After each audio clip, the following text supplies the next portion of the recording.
YSR Congress party అధ్యక్షులు జగన్మోహన్ రెడ్డి ఆంధ్రప్రదేశ్లో ఉన్నటువంటి కూటమి ప్రభుత్వం గురించి ఉద్దేశించి కొన్ని కీలకమైనటువంటి వ్యాఖ్యలు చేశారు. ఈరోజు ప్రెస్ మీట్ పెట్టినటువంటి జగన్మోహన్ రెడ్డి ఆంధ్రప్రదేశ్ ప్రభుత్వం వైఎస్ఆర్సీపీ నేతల మీద కక్ష సాధింపు చర్యలకు పాల్పడుతుందని, జగన్మోహన్ రెడ్డి ఏ కార్యక్రమానికి శ్రీకారం చుట్టినా ఆ కార్యక్రమాన్ని అడ్డుకునేటువంటి ప్రయత్నం చేస్తుందని, అందులో భాగంగానే ఆంక్షలు విధిస్తుందని, అలాగే మాజీ మంత్రుల మీద కక్ష సాధింపు చర్యలకు పాల్పడుతూ వారి మీద అక్రమ కేసులు బనాయిస్తూ వారిని అక్రమ అరెస్టులు చేయిస్తూ ఇబ్బందులకు గురి చేస్తుందని, అసలు వైఎస్ఆర్సీపీ కార్యకర్తల్ని కూడా టార్గెట్గా చేసుకొని ఇప్పుడు కూటమి ప్రభుత్వం ఇబ్బందులకు గురి చేస్తుంది అంటూ జగన్మోహన్ రెడ్డి వైఎస్ఆర్సీపీ నేతలకు ఎదురయ్యేటువంటి ఇబ్బందుల గురించి తెలియజేస్తూనే ఆంధ్రప్రదేశ్ ప్రభుత్వ వైఫల్యాలను కూడా ఆయన ఎండగడుతూ ప్రెస్ మీట్ పెట్టినటువంటి నేపథ్యంలో ఆయన ప్రెస్ మీట్లో ఉన్నటువంటి కీలక అంశాల మీద మనం ఈరోజు చర్చించుకునేటువంటి ప్రయత్నం చేద్దాం. ప్రస్తుతం మనతో పాటున్నారు జనసేన పార్టీ రాష్ట్ర అధికార ప్రతినిధి శ్రీనివాస్ గారు. వారితో మాట్లాడదాం. శ్రీనివాస్ గారు నమస్తే. నమస్తే అండి. వైఎస్ఆర్సీపీ అధ్యక్షుడు జగన్మోహన్ రెడ్డి ఈరోజు ప్రెస్ మీట్ పెట్టడం జరిగింది. ప్రెస్ మీట్ పెట్టి కూటమి ప్రభుత్వాన్ని విమర్శిస్తూ ఆరోపణలు చేస్తూ కొన్ని వ్యాఖ్యలు చేశారు. కూటమి ప్రభుత్వాన్ని ఎండగడుతూ దుమ్మెత్తిపోసేటువంటి ప్రయత్నం చేశాడు. అసలు కూటమి ప్రభుత్వం ఇప్పుడు వైకాపా నేతలని కార్యకర్తలని టార్గెట్గా చేసుకొని వారి మీద కక్ష సాధింపు చర్యలకు పాల్పడుతుందని, అక్రమ కేసులు బనాయిస్తుందని, అందులో భాగంగానే మాజీ మంత్రుల మీద, వైకాపా నేతల మీద, వైకాపా ఎమ్మెల్యేల మీద ఇప్పుడు అక్రమ కేసులు బనాయించి వారిని అక్రమంగా అరెస్టులు చేయిస్తున్నారని, జగన్మోహన్ రెడ్డి ఏ కార్యక్రమం చేపట్టినా ఆ కార్యక్రమాన్ని అడ్డుకునేలాగా ప్రయత్నం చేస్తూ ఆంక్షలు విధిస్తున్నారని జగన్మోహన్ రెడ్డి మీ ప్రభుత్వం మీద ఆరోపణలు, విమర్శలు, దుమ్మెత్తిపోయడాలు ఇవన్నీ చూస్తున్నాం. ఏంటి సార్ దీని మీద మీరు ఏమంటారు? కృష్ణ గారు, ఖచ్చితంగా ప్రతిపక్ష పార్టీలు అధికారంలో ఉన్న పార్టీ మీద విమర్శలు చేస్తూ ఉంటాయి. కానీ ఆ విమర్శ ఎటువంటి విమర్శ అన్నది మనం జాగ్రత్తగా గమనించాలి. ప్రజలు గమనిస్తూ ఉంటారు కదా. ఇప్పుడు ప్రతిపక్ష పార్టీలు అధికార పార్టీ మీద విమర్శ చేస్తుంటే ప్రజలు ఇది సద్విమర్శ, కేవలం రాజకీయ విమర్శ అని చెప్పి ప్రజలు కూడా ఆలోచిస్తారు. ఎందుకంటే మనకి ప్రజలే అంతిమ నిర్ణేతలు ఏదైనా సరే. అవును. ఈరోజు జగన్మోహన్ రెడ్డి గారు ప్రెస్ మీట్ పెట్టారు.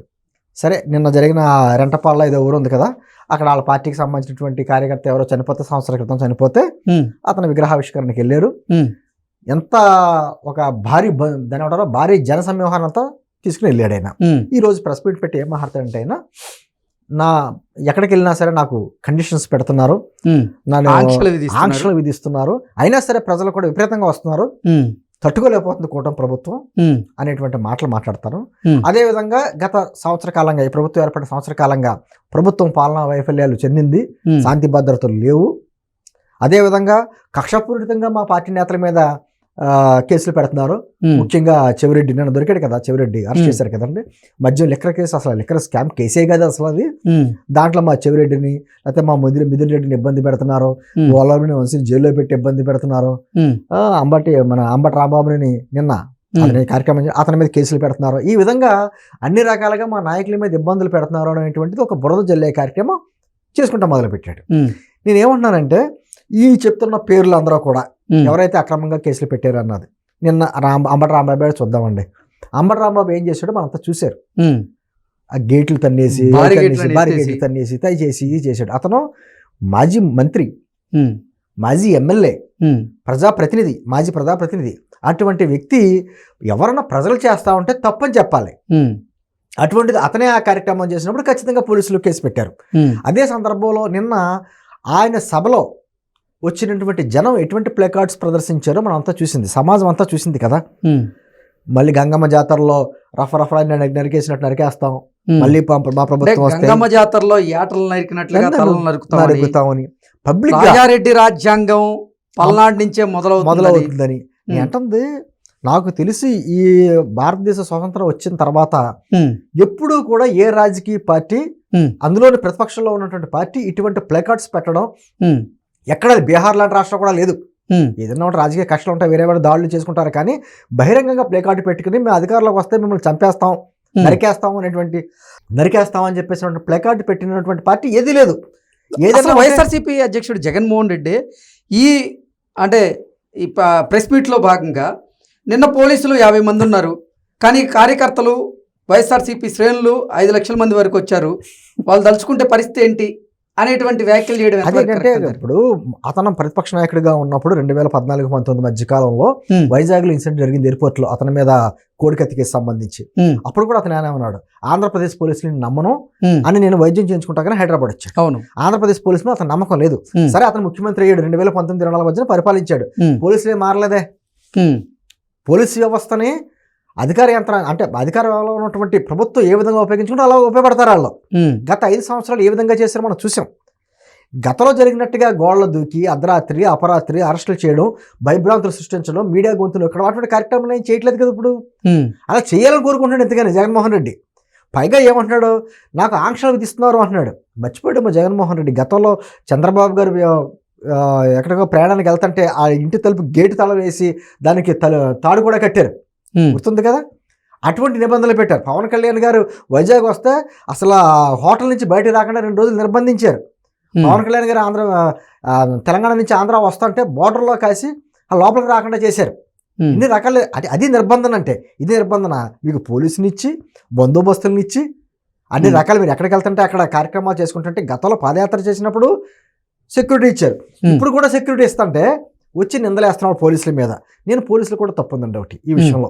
ఎందుకంటే ఏ విషయంలో తప్పుంది చెప్తాను. పోలీసులది?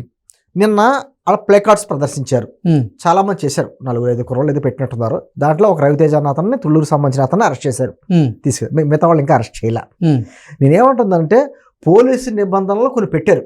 ఉమ్, మీకు కాన్వాయ్ 3 ఉండాలి, 3 వెహికల్లో ఉండాలి, 100 మంది రావాలి అని నిబంధనలు పెట్టారు. అది చిన్న ఊరు, 10 అడుగులు 15 అడుగులు కన్నా వెడల్పు లేనటువంటి చిన్న రోడ్లు ఉంటాయి కాబట్టి తొక్కిసలాట జరిగే ప్రమాదం ఉంది, ఉమ్, చాలా ఇబ్బందిగా గురిదవుతుంది. కానీ కొన్ని నిబంధనలు పెట్టారు, ఉమ్, మీరు రావడానికి ఇబ్బంది లేదు, మీకు సెక్యూరిటీ మేము ఇస్తామని. ఆ నిబంధనలను ఉల్లంఘించాడు జగన్మోహన్ రెడ్డి. ఉమ్, మరి జగన్మోహన్ రెడ్డి మీద ఎందుకు కేసు పెట్టలా? ఉమ్. పెట్టాల్సింది జగన్మోహన్ రెడ్డి మీద. అంటే జగన్మోహన్ రెడ్డి కాన్వాయ్ వల్ల ఒక వృద్ధుడు చనిపోయాడు, ఆ పర్యటన వల్ల మరొకరు స్పృహ కోల్పోయి అతను కూడా ప్రాణాలు కోల్పోయాడు. అంటే అంటే అపశుభం తెలియనటువంటి ఇద్దరు వారి ప్రాణాలను కోల్పోయారు. అదే ఒక శవాన్ని పలకరించడానికి వచ్చి ఇద్దరిని సవాల్గా మార్చాడు జగన్మోహన్ రెడ్డి. శవాన్ని పలకరించడానికి కూడా కాదు సార్, ఆయన చనిపోయి కూడా సంవత్సరం సంవత్సరం ఆయన అయింది. విగ్రహావిష్కరణకు వచ్చారు. అది కూడా అబద్ధాలే కదండి. అతను ప్రెస్ మీట్ పెట్టి నేను ఏం చెప్తున్నాను ఈ రోజున, అసలు గవర్నమెంట్ ఏర్పడకుండా జరిగినటువంటి ఘటన అది. 2000 అంటే నాగమల్లేశ్వరరావు ఆత్మహత్య చేసుకునేలాగా చంద్రబాబు గారే చేశారు. అప్పుడు చంద్రబాబు గారు ముఖ్యమంత్రి కాదు, ఎగ్జాక్ట్లీ మీ అధికారులే ఉన్నారు అప్పటికి. ఇంకాను నువ్వు ఆపద్దర ముఖ్యమంత్రి. అది 2024 జూన్ 4వ తారీఖు సాయంత్రం అనుకుంటా నువ్వు ముఖ్యమంత్రిగా రిజైన్ చేసింది నీ హయాంలో. అంటే నేను అంటుంది, అంటే చంద్రబాబు గారు కానివ్వండి, ఆంధ్రప్రదేశ్లో ఉన్నటువంటి కూటమి ప్రభుత్వం కానివ్వండి, వైఎస్ఆర్సీపీలో ఉన్న కమ్మ సామాజిక వర్గ నేతలనే టార్గెట్గా చేసుకొని వారి మీద కక్ష సాధింపు చర్యలకు పాల్పడుతున్నాడు అంటే కూడా జగన్మోహన్ రెడ్డి నిన్న కొన్ని వ్యాఖ్యలు చేయడం జరిగింది. ఇప్పుడు అలా లెక్కలు అనుకుంటా చెవిరెడ్డి భాస్కర్ రెడ్డి కమ్మ ఏం కాదు కదా, అమ్మటి రాంబాబు ఏం కమ్మ కాదు కదా, పిఎస్ఆర్ ఆంజనేయ ఏం కమ్మ కాదు కదా. మరి వీళ్ళందరూ అరెస్ట్ చేశారు కదా. కమ్మ ఏంటి, కాపు ఏంటి, రెడ్డి ఏంటంటే తప్పు జరిగిందా లేదా, దానికి సాక్ష్యాధారాలు ఉన్నాయా లేదా. ఇప్పుడు చట్టం ఏం చేస్తుందంటే కులాన్ని బట్టి శిక్ష లేదు. నిజంగా సామాజిక వర్గాల అంశాన్ని ఎందుకు జగన్మోహన్ రెడ్డి ప్రస్తావిస్తున్నారు? జగన్మోహన్ రెడ్డి చాలా తెలివిగా అమరావతి ప్రాంతం మీద కులముద్ర వేసాడు. కమరావతి అది అమరావతి కాదు, భ్రమరావతి, కమరావతి అని చెప్పి కులముద్ర వేసాడు అతను. కమ్మలకు సంబంధం లేకపోయినా అది అక్కడ మెజార్టీలో ఉన్నది బీసీలు ఎస్సీలు ఉన్నారు అక్కడ. అటువంటి ఒక రాజధాని మీదే కులముద్ర వేసి అంటే మొదటి నుంచి కృష్ణ గారు అతనికి తెలిసింది ఏంటంటే కులాల వారీగా, మతాల వారీగా, ప్రాంతాల వారీగా రాష్ట్రాన్ని విభజించి ఆ విధంగా లబ్ధి పొందేటువంటి ఆలోచన ఎప్పుడు ఉన్నది అతనికి. ఓకే, ఈ రోజున అతను పరామర్శలు చేసే వ్యక్తులకు కూడా అతను పరామర్శ చేసేయడానికే దాని వెనకాల ఒక రాజకీయ కుట్ర కూడా ఉంటది. పరామర్శ చేయడం, అతను లబ్ధి పొందకుండా పరామర్శ కూడా చేయడు, పరామర్శ చేసేటండి. అంటే ఎప్పుడో చనిపోయిన నాగమల్లేశ్వరరావు గారి విగ్రహావిష్కరణకి జగన్మోహన్ రెడ్డి వచ్చారు, ఆ పర్యటనలో 2 చనిపోయారు. అంటే నాగమల్లేశ్వరరావు గారి గురించి మాట్లాడడం జరిగింది కానీ ఆ పర్యటనలో చనిపోయినటువంటి 2ని ఆయన పరామర్శించింది లేదు, వారి కుటుంబాలకు భరోసా ఇచ్చింది లేదు, అసలు వారి గురించి ప్రస్తావించిందే లేదు. ఇక్కడ దాకా అంటున్నారు. ఇదే నాగమల్లేశ్వరరావు గారి ఇన్స్టిట్యూట్ చూద్దాం. ఆయన జూన్ 9, 2024 చనిపోయాడు ఆయన. మరి ఇప్పుడు దాకా ఎందుకు పలకరించడానికి వెళ్ళలేదు కుటుంబాన్ని? ఎగ్జాక్ట్లీ సంవత్సరం తర్వాత పలకరించడానికి వచ్చాడు, అది కూడా విగ్రహావిష్కరణకి వెళ్ళాడు ఆయన, రాజకీయంగా ఉపయోగించుకోవడానికి. తను అప్పుడు వెళ్ళొచ్చు కదా, అప్పుడు కూడా అధికారం కోల్పోయి ఖాళీగానే ఉన్నాడు కదా, అప్పుడు ఎందుకు మరి సంవత్సరం తర్వాత ఎందుకు వచ్చావు అంటే నేను అంటుంది అదే. ఒక రాజకీయ లబ్ధి పొందడానికి మాత్రమే అతనే పర్యటనలు ఉంటాయి. దాన్ని ఏదో రకంగా రాష్ట్రంలో శాంతి భద్రతల్లో విఘాతం కలిగించేటువంటి కార్యక్రమాలు చేయాలి. అది ఒక వెనకాల ఒక పెద్ద కుట్ర చేస్తాడండి అతను. అతను మామూలు వ్యక్తి కాదు, అతను ఒక ముఠా నాయకుడు. అతని ఆలోచనలు ఎప్పుడు అలాగే ఉంటాయి.